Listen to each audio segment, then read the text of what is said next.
ಮೆಂತ್ಯ ಸೊಪ್ಪಿನ ದೋಸೆ ಮಾಡುವ ವಿಧಾನ: ಅಕ್ಕಿನ 2 ಗಂಟೆ ಮೊದಲು ನೆನೆಸ್ಕೋಬೇಕು. ಆನಂತರ ಮೆಂತ್ಯ ಸೊಪ್ಪನ್ನು ಚಿಕ್ಕದಾಗಿ ಕಟ್ ಮಾಡಿ ಇಟ್ಕೊಳ್ಬೇಕು. ಆನಂತರ ಅಕ್ಕಿನ ರುಬ್ಕೊಂಡು ಮಸಾಲೆ ಸಾಮಾನುಗಳನ್ನು ರುಬ್ಕೋಬೇಕು.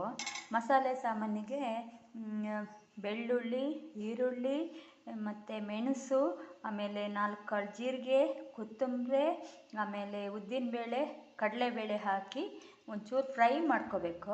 ಫ್ರೈ ಮಾಡಿದ್ದನ್ನ ಇದನ್ನು ಚೆಂದ ಮಾಡಿ ರುಬ್ಬಿ ಈ ಅಕ್ಕಿ ಹಿಟ್ಟು ರುಬ್ಬಿರ್ತೀವಲ್ಲ ಅದಕ್ಕೆ ಮಿಕ್ಸ್ ಮಾಡ್ಕೋಬೇಕು. ಹಾಗೆ ಬೆಲ್ಲ ಚೂರು, ಕಾಯಿ ಸ್ವಲ್ಪ, ಬೆಲ್ಲ ಸ್ವಲ್ಪ ಸೇರಿಸಿ ರುಬ್ಕೊಂಡು ಅದನ್ನು ಸಹ ಇದಕ್ಕೆ ಸೇರಿಸ್ಕೋಬೇಕು.